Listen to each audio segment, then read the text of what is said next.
Hey everyone, welcome back to my channel, Physician Finances and Investing. I'm Joe, a resident physician, and let's get started.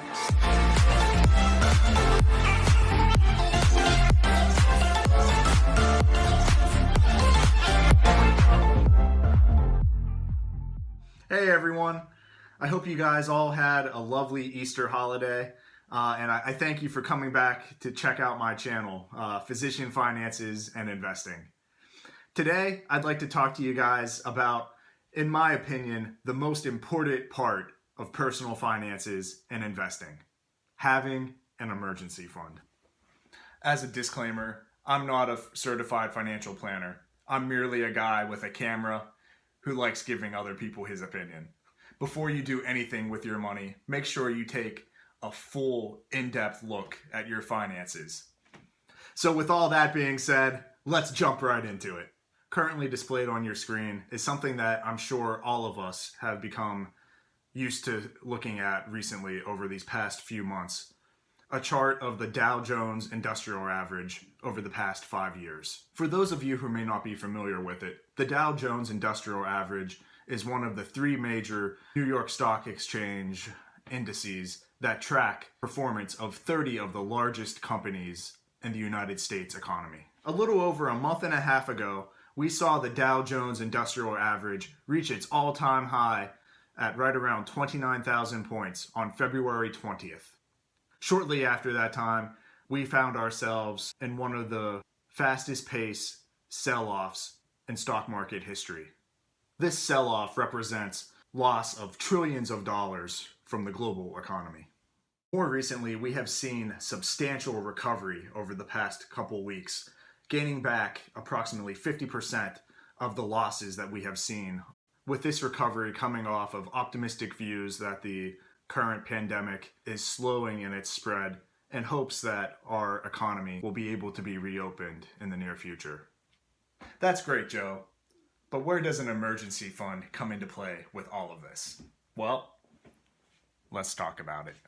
While none of us know when exactly the economy is going to recover and the coronavirus pandemic is going to come to an end, one thing that we do know is that over time, the stock market will continue to go higher. One popular saying that I've heard multiple times, that it's not about timing the market, but rather time spent in the market.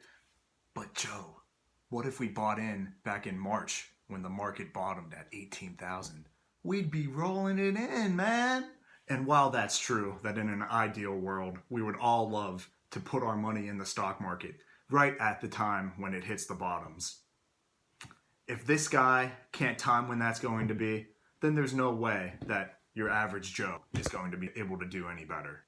That means that if we want to be able to watch our money grow over the years, then we also need to be prepared for the worst case scenario. And that's where an emergency fund comes into play.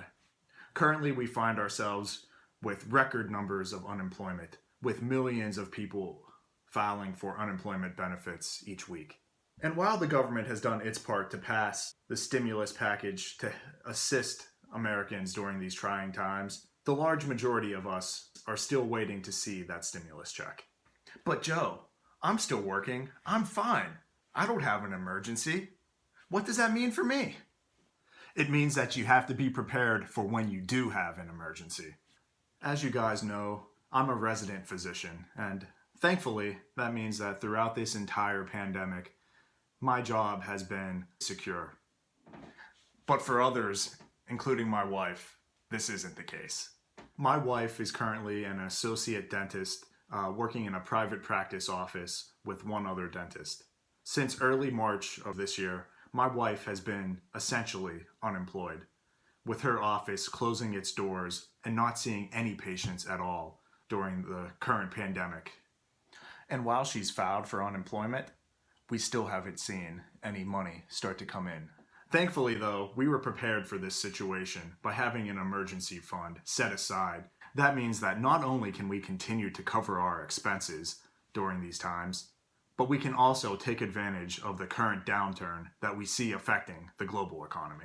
While it's true that time in the market is more important than timing the market, in order to take advantage of this, That means you have to also have your funds sitting on the sidelines waiting for these opportunities to arise. But if you don't have an emergency fund as well, then you won't be able to take advantage of buying opportunities. So if you want to watch your money grow over the course of your lifetime, then do yourself a favor and have an emergency fund of at least $1,000 sitting on the sideline with its sole purpose of being there to provide you with a safety net in the event that something unexpected happens. Not only will this provide you the ability to sleep comfortably at night knowing that you and your family are financially well prepared, but it will also allow you the ability to use any other additional funds that you may have available during rocky economic times to take advantage of the dips that we see in the stock market and buy amazing companies that are currently on sale. That wraps up another video here on physician finances and investing. Thank you guys again for your support by watching this video. And if you haven't already, please smash that like button and click on that subscribe button to let me know that you like what we're doing here on physician finances and investing and to support my channel. Until next time, I'm Joe, and have a great day.